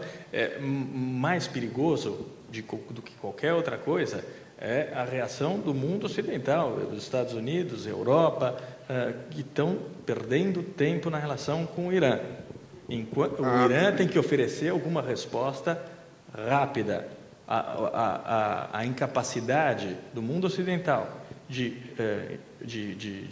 aplicar sanções econômicas contra o Irã é grave. Mas, Diogo, para as comunidades judaicas, para as comunidades judaicas da América Latina é muito preocupante. Lógico que é, não estou diminuindo a questão. Por quê? Porque o Chávez está trazendo, já basta os nossos problemas aqui, ele está trazendo mais sarna para se coçar, sabe? Ligando, conectando o que a gente falou um pouco, essa onda de antissemitismo que tem no mundo, você joga no continente. Já tem uma base na tríplice fronteira que é antiga. Uma tremenda ignorância da massa populacional sobre o que é judeu, o que é Oriente Médio, claro. Sabe? Então, nesse ponto, esse fascismo bananeiro é preocupante, mas a questão real é a aproximação, é o Irã, não é o Chávez. O problema do Chávez, eu acho que é provável, nós podemos ter a sorte de, a médio prazo, ser resolvido pelo preço do petróleo, né? Pela crise, etc. e tal, pelo preço do petróleo. A gente não ter se mexer tanto em relação a isso. A questão do Irã, eu acho mais complicada, eu acho que ela tem que ser qualificada. Eu vou citar um cientista político israelense chamado Martin Van Creveld, cuja especialidade são assuntos militares, a mesma especialidade que a minha, que já veio aqui ao Brasil 2 ou 3 vezes dar palestras aqui para os militares brasileiros. Vou citar Asser Susser, cientista político israelense, que deu uma palestra que foi formidável, foi a melhor que eu assisti na viagem que eu fui a Israel em 2005. Se eu não me engano, ele é da Universidade de Tel Aviv. Cláudia estava lá, o Zé Luiz também. Ambos disseram o seguinte: o problema tanto o Althusser quanto o Martin Van Creveld, ambos cientistas políticos israelenses. Todos os dois disseram que a principal questão, na opinião deles, na agenda do Irã, é o problema de política de segurança nacional deles. Problema de política nacional iraniano. E um deles disse o seguinte: não sei se os senhores perceberam que os Estados Unidos viraram vizinhos do Irã. E os Estados Unidos viraram vizinhos do Irã em ambos os lados da fronteira. Produziu-se um soberbo cachorro-quente em que o Irã é a salsicha. O Martin Van Creveld virou-se para o primeiro-ministro da Austrália, né? Primeiro-ministro da Austrália, e perguntou o seguinte para ele, isso ele dizendo na palestra: Excelência, se fosse lhe apresentado o seguinte informe, que 400 mil chineses acabaram de se atirar no Pacífico com faca entre os dentes e estão nadando na direção à Austrália, quanto tempo a Austrália levaria para tomar a decisão de produzir armas nucleares? Dias, semanas ou meses? O primeiro-ministro da Austrália respondeu: meses. Há sanções econômicas contra o Irã. Os Estados Unidos movem contra o Irã sanções econômicas similares àquelas que ele move contra Cuba.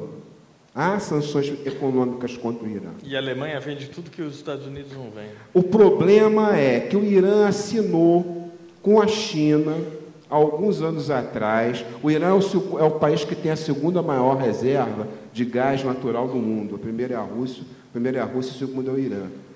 O Irã assinou um grande acordo bilionário de fornecimento de gás para a China, por meio de um gasoduto que vai passar por pelo território de vários países que vão receber dinheiro na região, porque são países que vão receber direitos de passagem. E o Irã é grande comprador de equipamento bélico russo, que também devem estar querendo vender muito equipamento bélico, para quem puder, por causa da queda do preço do petróleo também. Então, eu avalio que dificilmente essa questão do Irã ela vai ser resolvida, de fato, por meio de uma guerra, porque os interesses contrariados em relação à possibilidade de uma guerra seriam muito grandes. Eu preferiria, e eu estou falando, eu não estou dizendo que vai acontecer, né? Até porque eu acho que uma guerra com o Irã é uma coisa muito complicada. Eu preferiria, porque quem manda no Irã não é o presidente Ahmadinejad.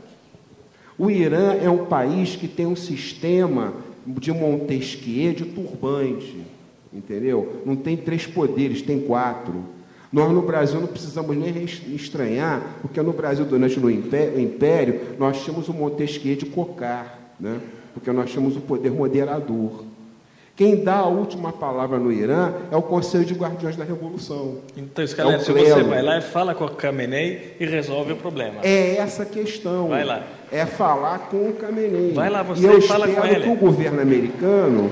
Não, eu não tenho como falar com o Khamenei, até porque eu não falo parse. E eu espero que o governo americano ele tenha condições, esse novo governo americano, alçado às urnas com grande força, ele tenha condições de tentar negociar com o Irã, que o Irã desista do seu poder para o problema nuclear, mas certamente o Irã, em troca da desistência, se ele de fato desistir, vai exigir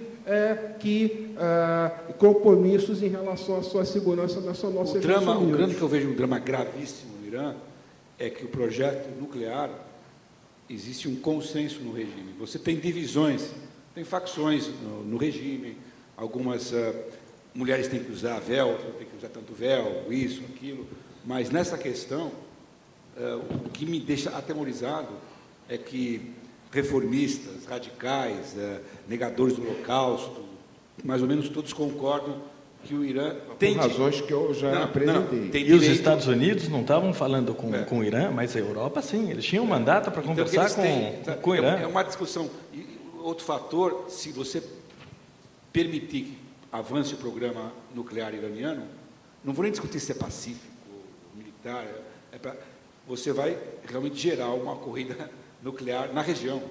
O problema não é só Israel que vai ter seu poder de dissuasão. Outros países da região vão querer, como você falou, a Austrália precisa de alguns meses para fazer. Vários países do Oriente Médio. Esse que é o problema do conceito de proliferação de armas nucleares. A proliferação de armas nucleares sempre se dá aos pares. Você falou, claro que é complicado. É complicado, mas o objetivo é que não tenha uma concordância entre os europeus, China, então tem que impedir que o Irã tenha um programa nuclear. Pergunta do auditório. Tule Lerner de Berredo, 28 anos, economista. Com o ataque israelense ao Irã, usando um corredor aéreo sunita no Iraque, acontecendo de forma bem sucedida, é possível criar as condições para um Estado palestino, uma vez que seria debilitado o apoio financeiro, material e estratégico que o Irã fornece hoje, tanto para o Hezbollah como para o Hamas? A princípio, militarmente, esse ataque aéreo, para ser bem sucedido, ele é complicado, porque um ataque aéreo, vamos falar sério aqui, um ataque aéreo contra as instalações nucleares iranianas tem que ser bem sucedido a ponto não apenas de destruir as instalações, eu estou falando militarmente, tem que ser bem sucedido a ponto de matar os cientistas. É mais importante você eliminar os cientistas. Segundo o New York Times, em 2006, os israelenses pediram autorização e o Bush não concedeu.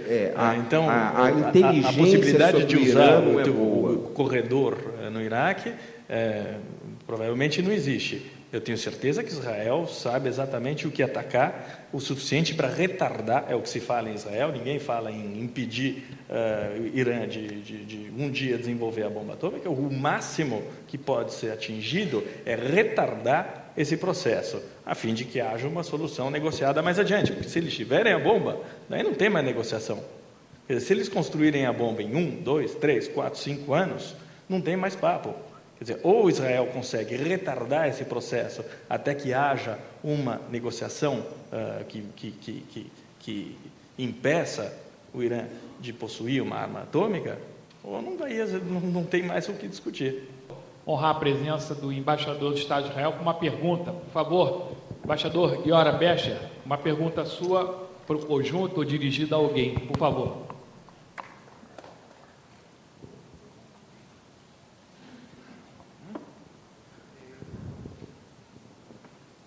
Obrigado e boa noite. Quero saber um pouco a posição de vocês sobre a política exterior brasileira vis-à-vis Israel e o conflito no Médio Oriente. Muito bem. A posição do governo brasileiro em relação ao conflito, quer dizer, sobre a visita, essa visita salvadora do nosso chanceler, outras providências concretas e positivas. O embaixador está recém-chegado e ele quer saber até onde vão os milagres. Você imaginou se a ministra das Relações Exteriores, no meio de uma guerra, um conflito, escuta, tem um ministro do Brasil que não mora na sua agenda. Pararam até a guerra para receber ele, vamos falar a verdade. Deve ser um torneio o negócio dele. Não, mas a posição, eu entendo que o embaixador queira ter um esclarecimento de jornalistas ilustres e um embaixador, felizmente o Brasil não conta nada. Se contasse, você estaria em maus lençóis.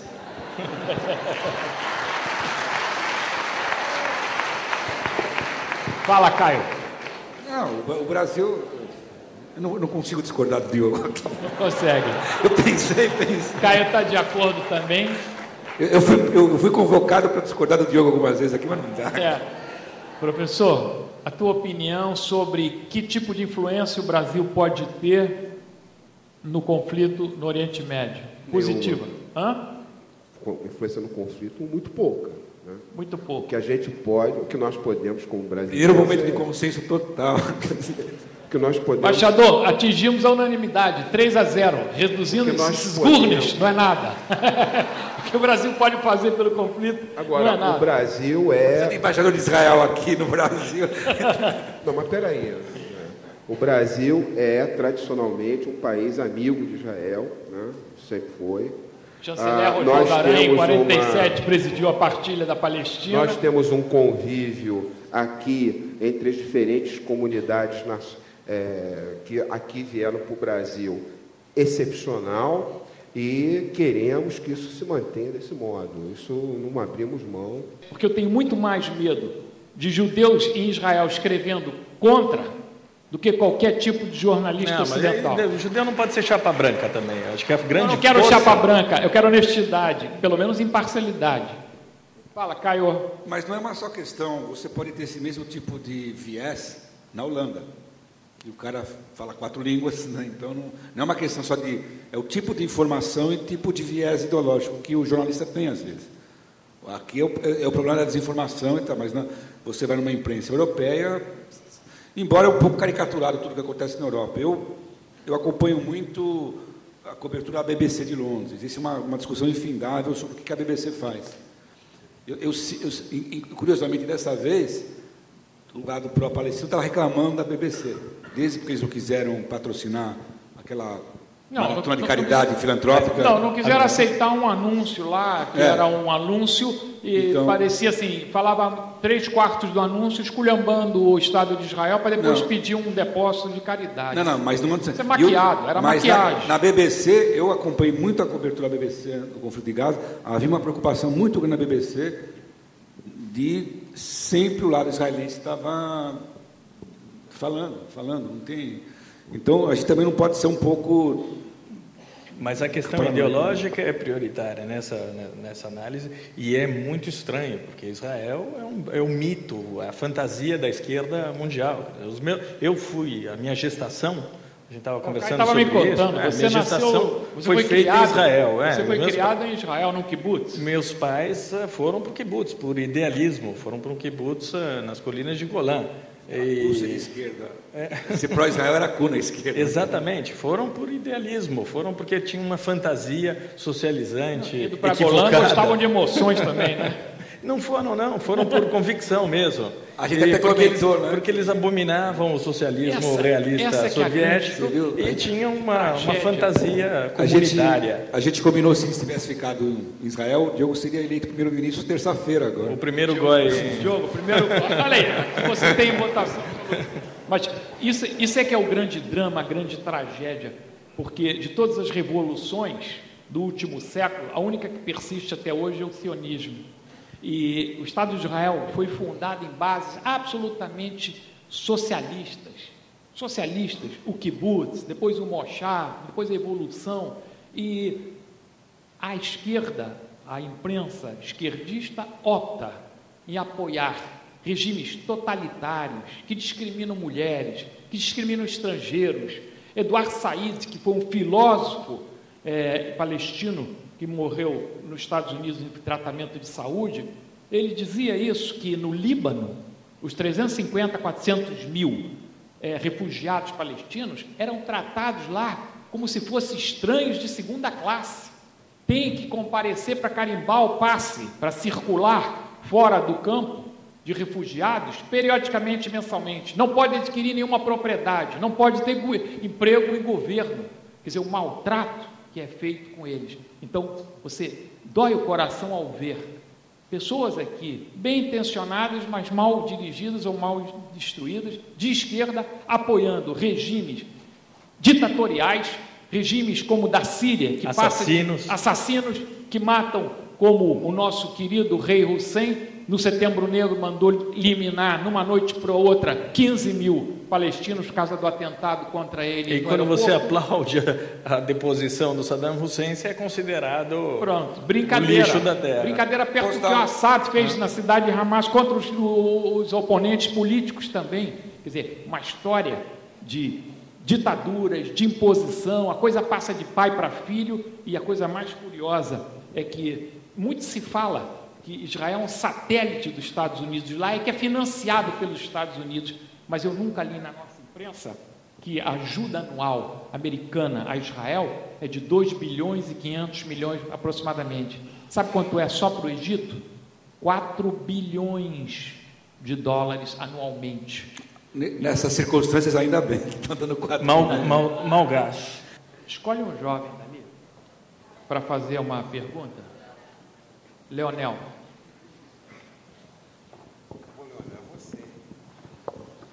Fique em pé, Leonel, para o pessoal te ver. Fique em pé, Leonel, fique em pé, por favor. Obrigado. Boa noite, meu nome é Leonel, eu sou estudante de História da UFRJ.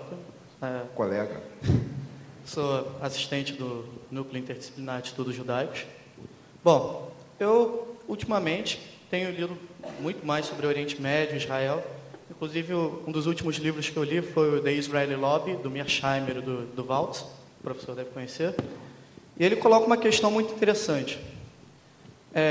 Como criticar Israel sem ser taxado de, antissemita, antisionista, antijudaico, como muito aparece, assim, reações instintivas até, na minha opinião, de qualquer material crítico sobre Israel já ser taxado, ganhar um rótulo.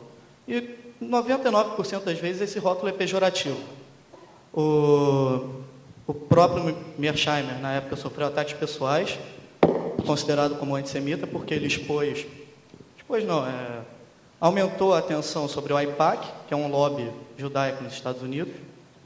Bom, a minha pergunta é, no meio dessa dificuldade acadêmica ou da mídia de falar sobre Israel, existe uma maneira boa, uma maneira, posso arriscar dizer, caché, de criticar Israel, suas ações? Pergunto isso. Não, primeiro, a imprensa israelense faz isso, né? Ela critica o dia inteiro, aquilo que o Diogo falou, você não pode ser chapa branca. Eu lamento muito o que aconteceu com os dois professores. Houve um excesso de paranoia, no caso que para mim, na época do livro sobre o lobby judaico, era dizer, graças a Deus tem um lobby judaico. Se não tivesse um lobby judaico, as coisas seriam muito piores para a gente, todas as partes. Não tem que ficar com, sabe, quando alguém vem e denuncia o lobby judaico, não tem que ter o lobby judaico, alguém tem que nos defender. Então, na época, foi uma reação errada. Eles colocaram coisas mais problemáticas em termos estratégicos, dizendo que o lobby judaico era danoso à política externa americana, porque o apoio americano a Israel era prejudicial aos interesses americanos. Era uma questão mais complicada. Tinha que ir para o debate. Eu acho que a resposta, numa hora dessa, é para o debate e expor suas ideias, e com as fraquezas e os problemas que Israel tem. Não tem. Olha, está cada dia mais difícil separar as duas coisas. O antissemitismo e o ataque a Israel. O ataque a Israel, o Caio recebe correspondência todos os dias, sempre tem uma conotação antissemita. Se antigamente, até alguns anos atrás, os judeus se protegiam contra qualquer ataque contra Israel, dizendo, não, isso daí é antissemita, a coisa se inverteu. Hoje em dia é assim mesmo. Quer dizer, qualquer ataque a Israel parte de uma qualificação antissemita, sempre. E eu sou judeu moderado, né? Duas coisas. Eu estudo os conflitos do Oriente Médio porque eu estudo conflitos militares. Eu não sou especialista nem em Islã e nem em judaísmo, nem em cultura árabe, nem em cultura judaica. Eu acabei tendo que ler sobre isso por causa do assunto. Falar sobre esse conflito é muito difícil porque tem torcida. Entendeu? Então as pessoas são passionais, as pessoas são e as pessoas produziram na sua própria cabeça, a partir de N tipos de informação, do mais plural e do mais pouco criterioso, suas próprias narrativas e suas próprias interpretações. Então, frequentemente, você tem que se contra-argumentar em relação a conjuntos de argumentos que estão muito consolidados na cabeça das pessoas a partir dessas fontes. Os acadêmicos, eles têm um compromisso que é com a honestidade do seu trabalho e das suas fontes. E, frequentemente, eles têm que dizer aquilo que pessoas podem não querer ouvir. E se você começar a não ter honestidade com o teu trabalho e com as tuas fontes,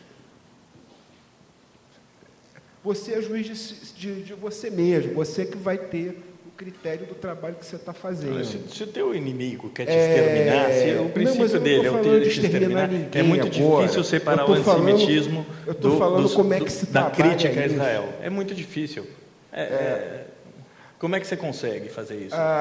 Eu acho que as pessoas nos países civilizados e democráticos, elas têm o direito garantido pela lei de discordar de qualquer Estado do mundo. Mas Israel discorda, eles têm 300 partidos políticos, eu posso discordar tem do todas Estado as do opiniões Sudão, possíveis. eu posso discordar do Estado do Sudão, que mata cristãos. Na faixa de Gaza você não pode. Eu posso não discordar do Estado saudita, que não deixa as mulheres dirigirem.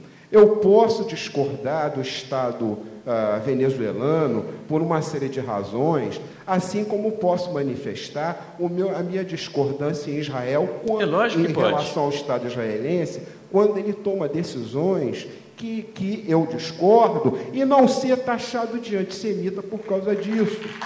Porque, como disse o Luiz Fernando Veríssimo, não é? Que frequentemente se apresenta com uma postura pró-palestina, uma vez ele foi chamado de antissemita e de nazista naquelas cartas ao leitor do Globo. Ele falou o seguinte: olha, eu sei em que lado eu sempre estive, entendeu? Eu sei com quem eu sempre andei, e sei também com quem eu sempre escolhi não andar.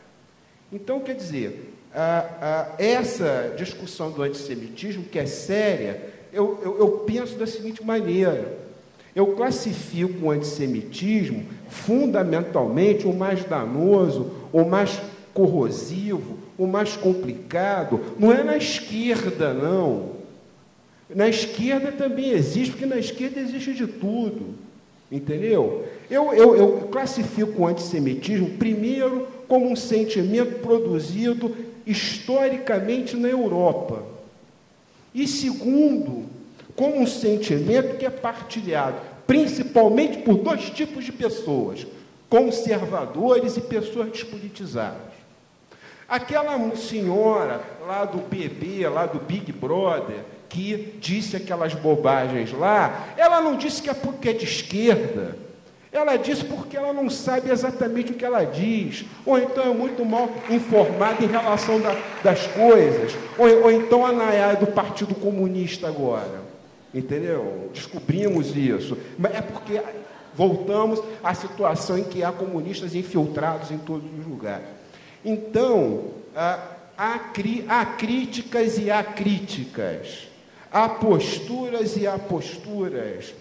Falar desse assunto é muito complicado. O Caio escreve um artigo sobre o Madoff, e ele imediatamente, qualquer assunto cai no antisionismo, qualquer assunto sai no racismo. Estou dizendo que eu não posso taxar pessoas que têm discordâncias em relação a essa ou aquela política do Estado israelense como antissemitismo, porque isso é uma generalização injusta. Não, há uma atmosfera de linchamento anti-judaica. E o contrário também. Márcio, eu não quero falar em meu nome, mas, por exemplo, coisa simples. Eu escrevo um artigo sobre a Birmânia.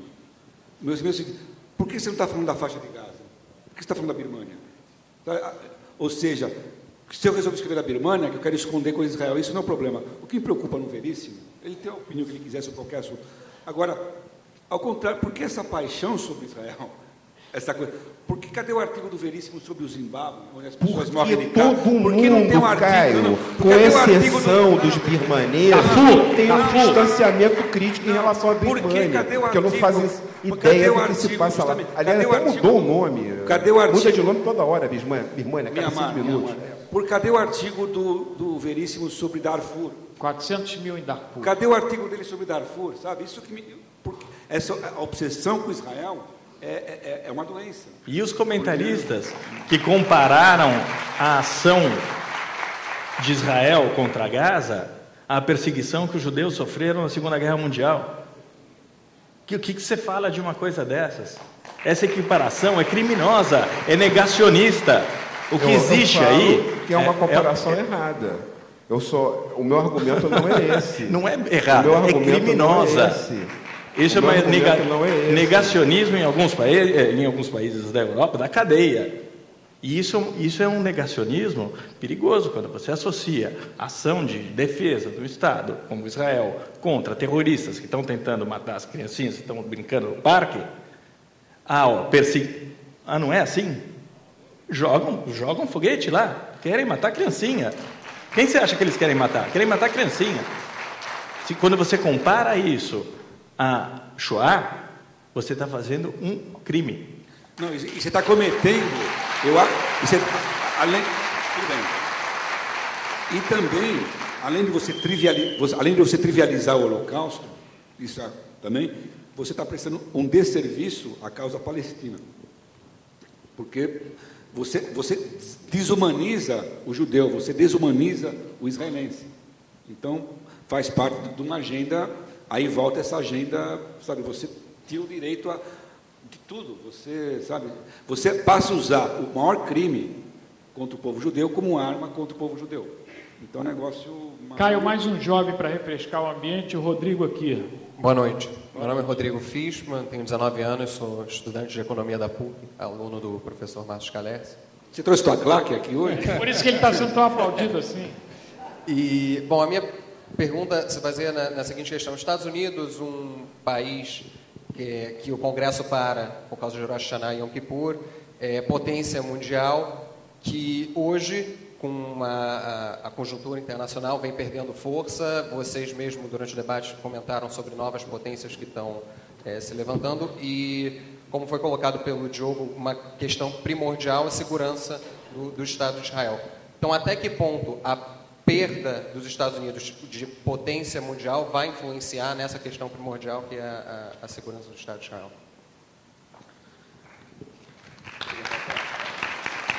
Israel tem que cuidar de si, não pode contar com ninguém mais. Eu acho que os Estados Unidos não vão abandonar Israel, a eleição de Obama não compromete a defesa do Estado de Israel, mas Israel tem que contar com as próprias forças, sempre. E o que vier a mais é lucro. Mas eu me preocupo com isso no sentido de você criar, quando você usou uns minutos atrás, a mentalidade de bunker. Israel não pode ter a mentalidade de bunker, porque não, sabe, é uma vida horrorosa. É horrorosa, mas para gerações. O bunker salva a vida, Caio. Eu sei que salva a vida, mas toda vez que toca a sirene, os israelenses vão para o bunker, porque o bunker salva. Eu sei, mas tem que ter o plano B, C, D, porque a longo prazo. Ser dentro do bunker.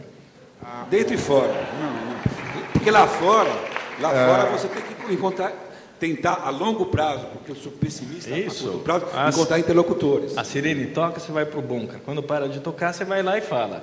A aliança... E vai aparar a grama do jardim em Gaza. Eu tenho que ir. A aliança entre os Estados Unidos com Israel, ela não está comprometida, porque isso é de muito tempo. A comunidade judaica americana, que é muito poderosa, muito organizada, ela tradicionalmente vota maciçamente nos democratas. Tem um vínculo bastante grande de parte considerável da comunidade judaica americana com os democratas, e o presidente é democrata, e certamente ele não mudaria de política a esse ponto, não rifaria essa aliança com Israel com facilidade. Isso é a primeira questão. A questão complicadora, ao longo dos anos, pode ser o suporte econômico, em virtude da possibilidade de agravamento da crise econômica e do governo americano ter menos dinheiro para uma vasta lista de despesas, inclusive as ajudas militares que fornece. Porém, a última ajuda que pode ser cortada, na mentalidade do governo americano, de qualquer ele, democrata ou republicano, é uma ajuda militar israelense. É a última possibilidade.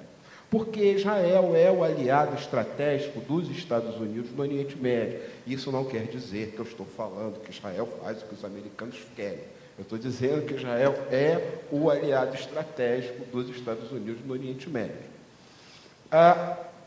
No entanto, é tradicional também, não tradicional, mas isso vem desde os anos 70, que governos democratas americanos também insistam mais para que governos israelenses entrem em negociações para valer.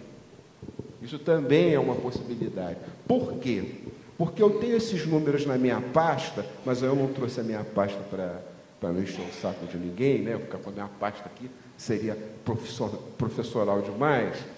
Mas a ajuda militar americana a Israel dá mais ou menos uma conta, isso quem fez foram estudiosos da Universidade de Colômbia, isso é uma conta para ano de 2004, dá $9.670 por ano por militar e 1.400 e poucos dólares por ano por pessoa, mais ou menos, né? Ora, na própria base do Partido Democrata, o Partido Democrata tem uma base mais ampla, mais popular, existe quem reclame que essa ajuda é maior do que o governo federal dá para os necessitados americanos, propriamente dito. Existe esse tipo de... Claro que isso não é predominante na Eles não estão em guerra não, né, os necessitados americanos, mas isso existe no Partido Democrata. Ok, então eu vou pedir agora, Scalers, uma mensagem final sua, por favor, para o público. Espero que a próxima vez que nós nos encontremos no debate, o debate seja para fazer uma comemoração da paz, né?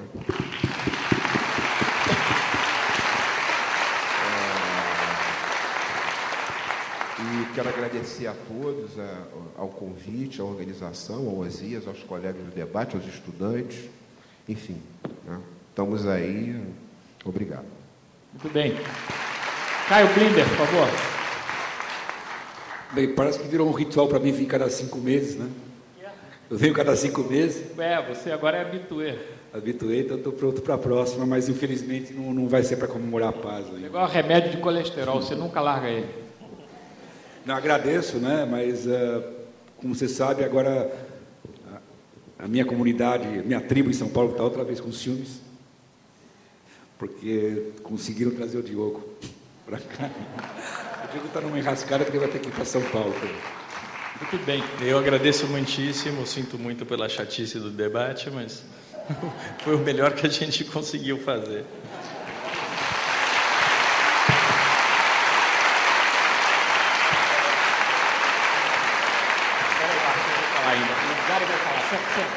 Vocês já aguentaram tanto, espero mais 2 minutos.